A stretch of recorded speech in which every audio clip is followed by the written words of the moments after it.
Welcome to Karma Chronicles. Please like the video and subscribe. Let's begin. I walked into the grand ballroom, with my heels clicking sharply on the marble floor, the sound drowned out by the hum of chatter and clinking glasses. The chandeliers sparkled overhead, casting a soft golden glow over everything. Except me. My brother's wedding had all the flair and grandeur of a movie set, but I felt more like an extra, someone who didn't quite belong. I took my seat at a table near the kitchen doors. It was as far from the main family as you could get without being outside. The servers moved quickly around me, and I could smell the scent of roasting meats and fresh bread, but none of it was enough to mask the gnawing discomfort settling in my stomach. "Nice outfit," Melissa, my older sister, said, eyeing my dress. Simple, navy blue, and bought on sale. She was draped in a glittering gown that probably cost more than my rent for a month. Her husband, Ben, leaned in, adding, "You could have at least gotten something with a little more flair. You know, for a wedding." I smiled, a tight, almost imperceptible smile. "I like it just fine," I said, keeping my voice light, not wanting to make waves. But they were already moving on, turning back to the real guests, the ones who mattered in their eyes, the ones who had something to prove. The first course arrived, and I picked at my food, trying to focus on anything but the overwhelming sense of isolation. The elegant crowd around me was laughing, talking about investments and vacations in Europe, their lives full of things I didn't have, at least not in their eyes. It wasn't that I wasn't successful, it was that I wasn't their idea of success. I wasn't playing by their rules. And here, in this space full of money and judgment, it stung more than it should have. I was still trying to swallow the lump in my throat when my mom called me over. Her voice cut through the chatter like a knife, sharp and clear. "Paige," she said, her tone tight with forced sweetness, "come join us for the family photo." I stood up, feeling like I was being called to the principal's office. But as I stepped closer, I realized something. She wasn't waving me in like one of the main players. No, I was being ushered to the edge of the group, near the fringe, where the extended family was gathering. "Right here," she said, a little too brightly, directing me to a spot beside some distant cousins I barely knew. I could feel the weight of her unspoken message. "You're not really one of us anymore," she added, almost as an afterthought. "Only those who helped fund the wedding should be in the immediate family picture. You understand?" The words landed with a thud, like a slap, but with that smooth, polished tone of hers that made it sting even worse. It was her way of saying that, without a hefty check to back me up, I didn't quite make the cut. I nodded, a fake smile plastered on my face as I took my place among the periphery.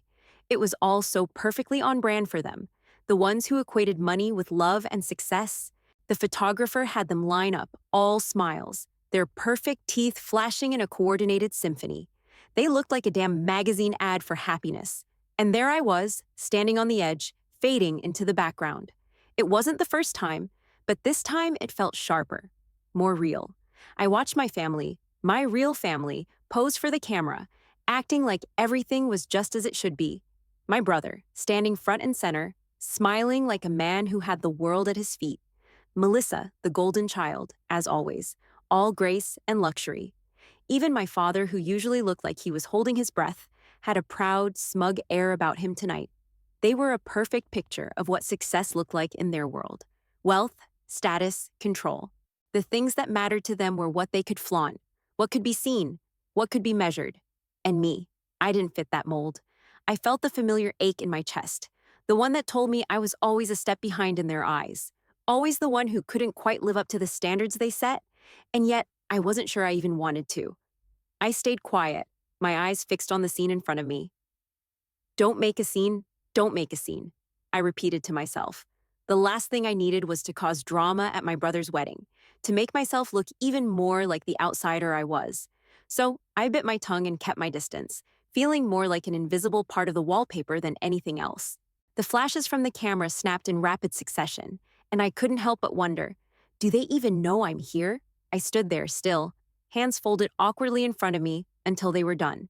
Then, as if nothing had happened, the family turned and started to mingle again, leaving me in the wake of their perfect moment. I didn't feel like asking for a retake, because in their eyes, this was just how it was. And I wasn't going to change that with a few words.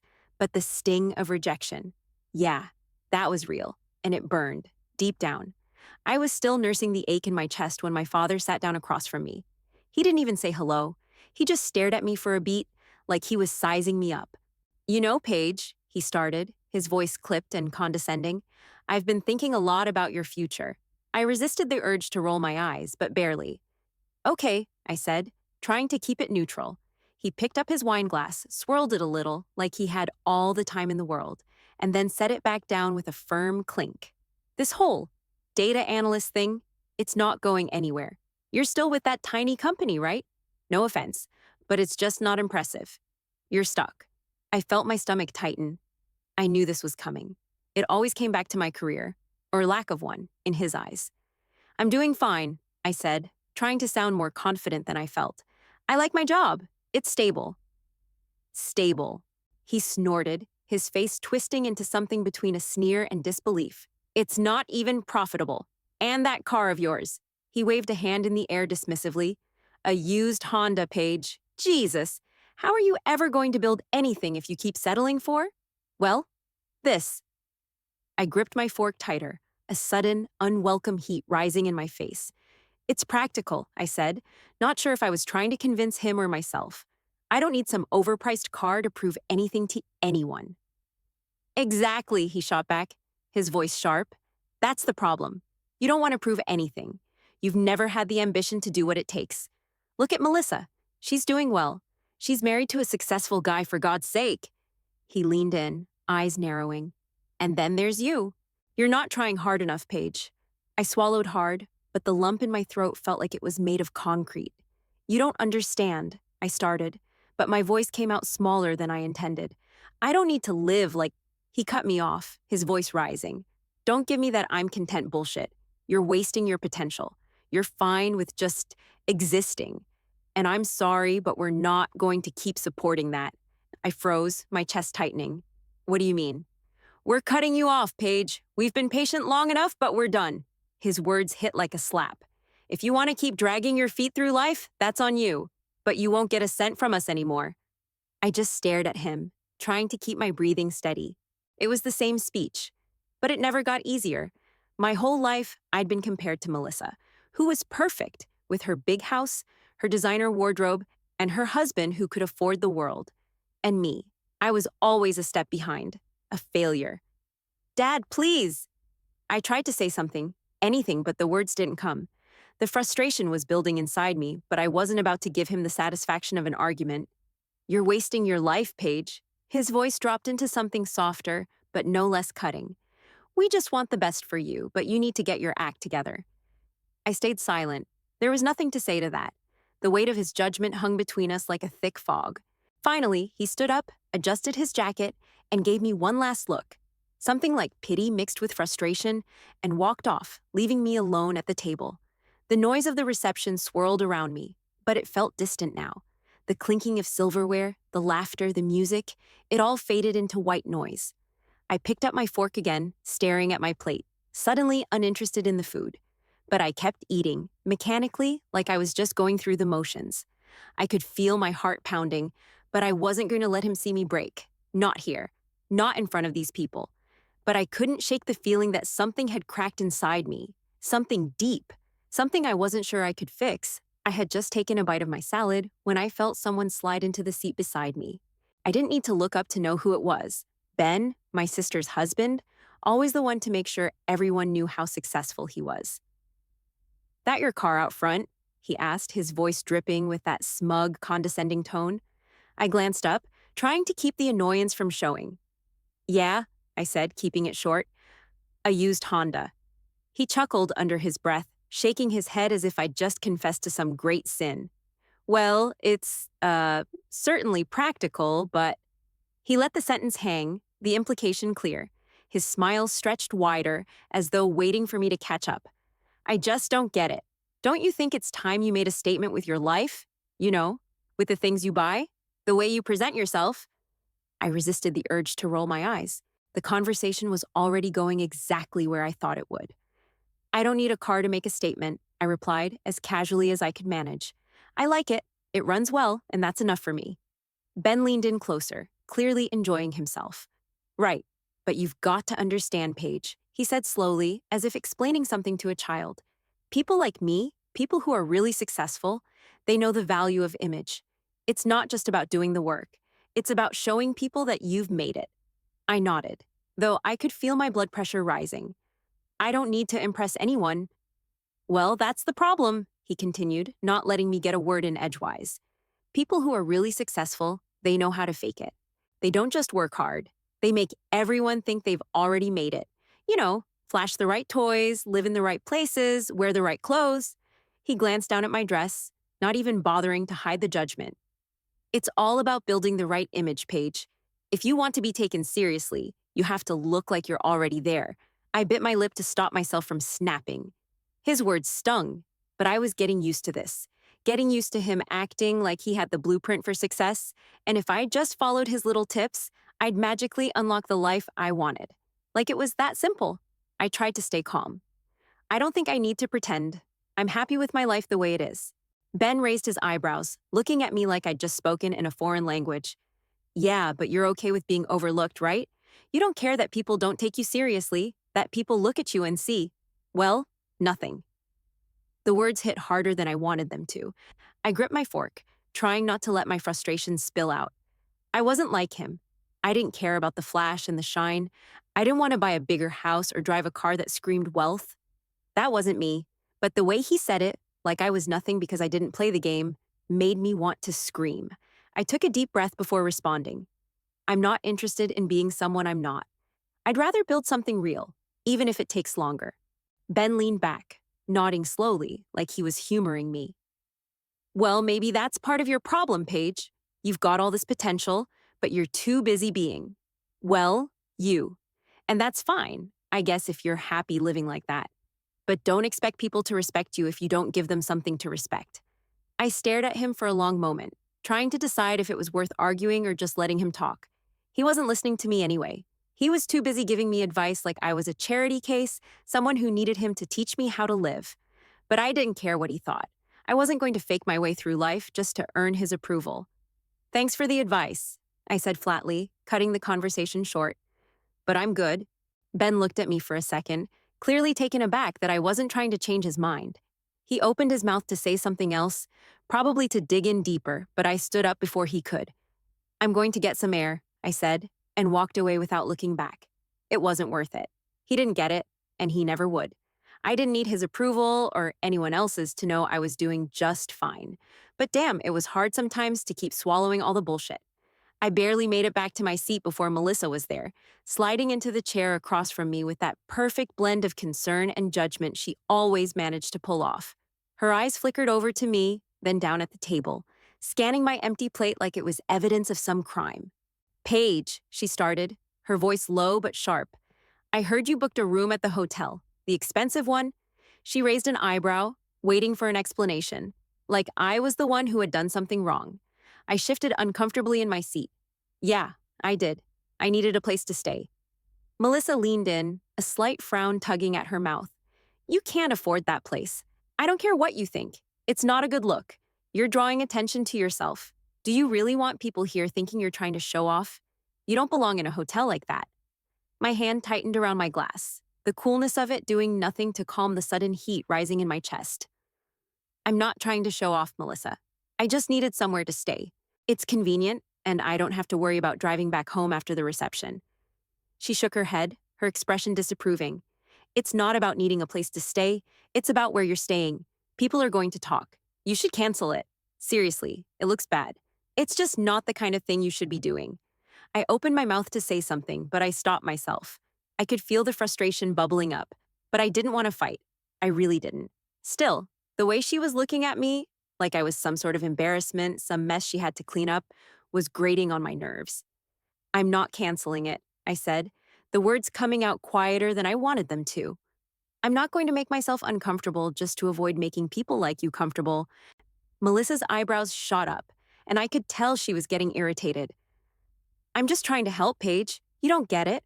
The way you're acting, it's a bad look. You need to start thinking about how things appear. It's not just about what you want. It's about what's acceptable. I took a breath, my hands still gripping the edge of the table. I'm not playing that game, Mel. I'm not doing things to keep up with anyone.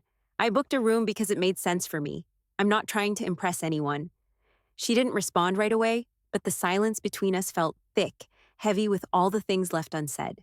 Melissa looked at me like I was a child, as though she had all the answers and I just hadn't figured it out yet.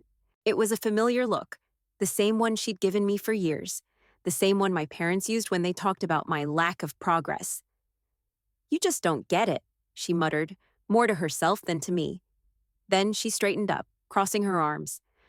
"Whatever, just think about it.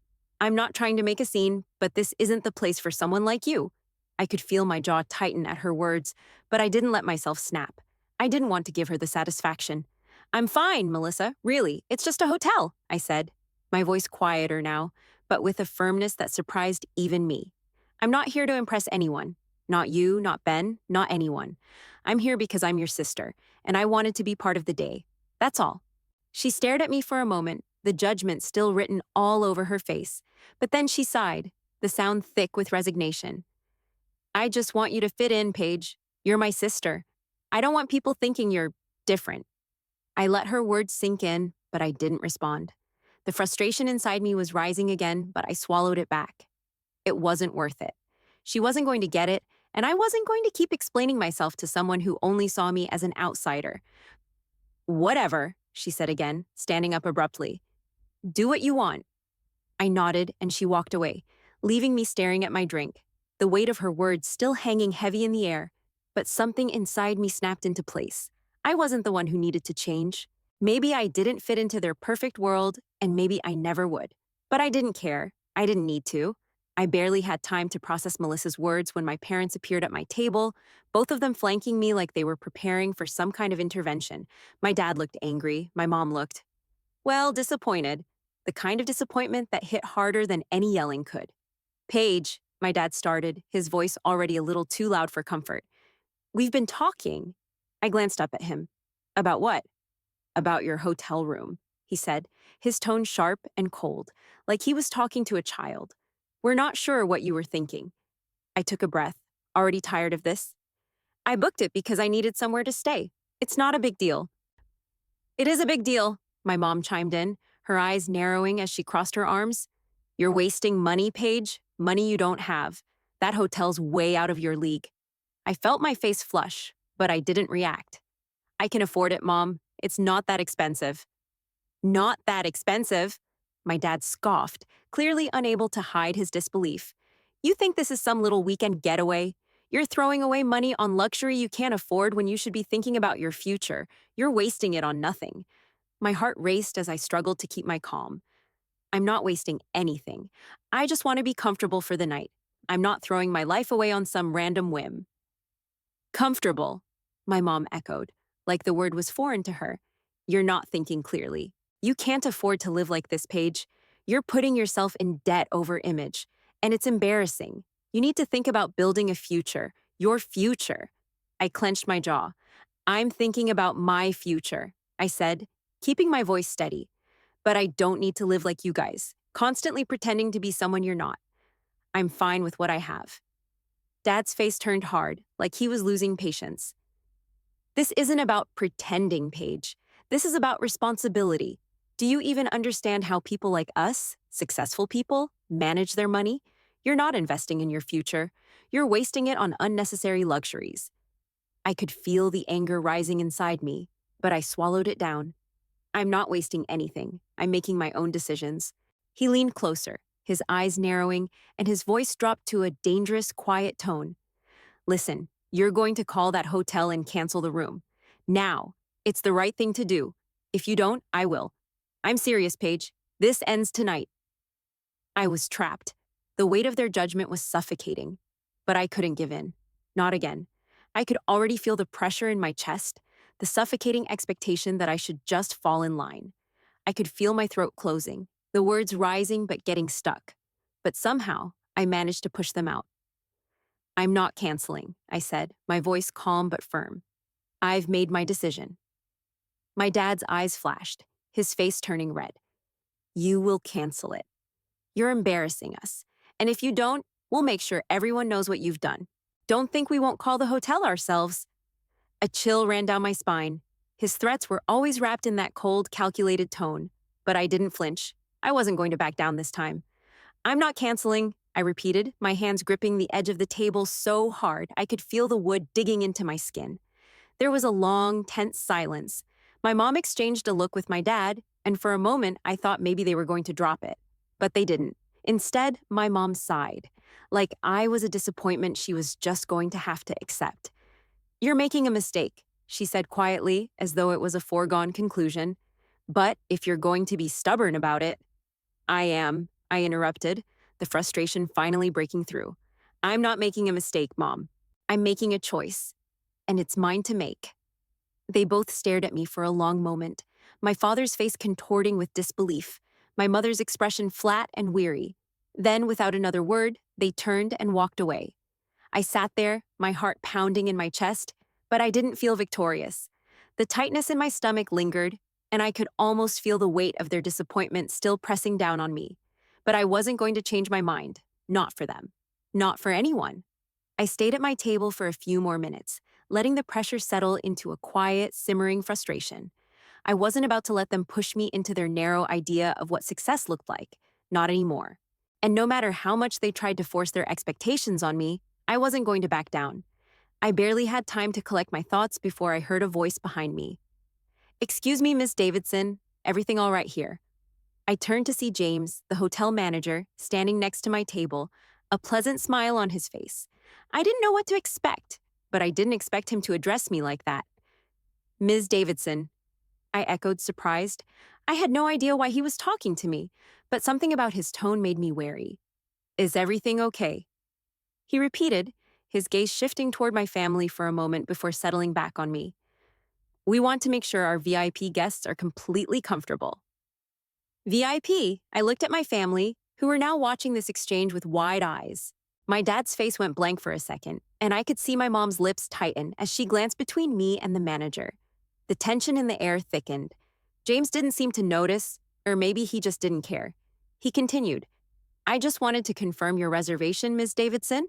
I have you down for a suite on the highest level of the hotel. Is everything to your satisfaction?" I swallowed. This was getting weird, but the last thing I wanted was to explain myself to him or anyone else. "Yeah, everything's fine," I said, a little too quickly, feeling my cheeks flush. James smiled again, then glanced over at my parents and Melissa, who were now clearly on edge. "And just to confirm, as a Diamond Elite member, you'll have access to all of our top-tier services and accommodations, including the private lounge and our most exclusive amenities. I hope you're finding everything to your liking, Ms. Davidson." The words hung in the air like a bomb waiting to go off. Diamond Elite. I felt my parents' eyes on me, their disbelief palpable. James continued, completely unaware of the shock he was causing. "I also wanted to mention, I noticed your name pop up on our records. You've hosted corporate events here before, haven't you?" He looked at me expectantly. "We've had the pleasure of working with you on several occasions." At that, my parents' faces morphed from disbelief to confusion to something that looked almost like panic.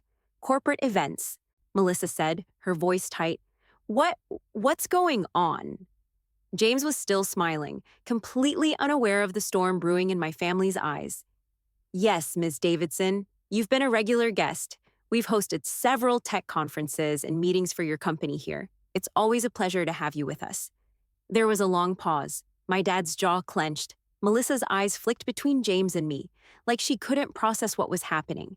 I could feel the heat of their judgment radiating off them, and for a brief moment, I almost felt sorry for them. Finally, my father cleared his throat, his voice low but strained. "Paige," he said, his tone sharp. "Is there something you haven't been telling us?" I didn't respond immediately. Instead, I looked at him, then at my mom, and then back at James, who was still smiling obliviously, like he had no idea that he'd just dropped a bombshell in the middle of this awkward family gathering. I took a deep breath. "Actually, there's something I haven't told you." I turned my attention fully to my family, keeping my voice even. "I'm the majority shareholder of a tech company. My company was acquired by the hotel group earlier this year." The words hit like a slap, but I kept my eyes on them, watching as they tried to process what I'd just said. Melissa opened her mouth to say something, but no words came out. My dad's face was red now, his expression a mix of shock and humiliation.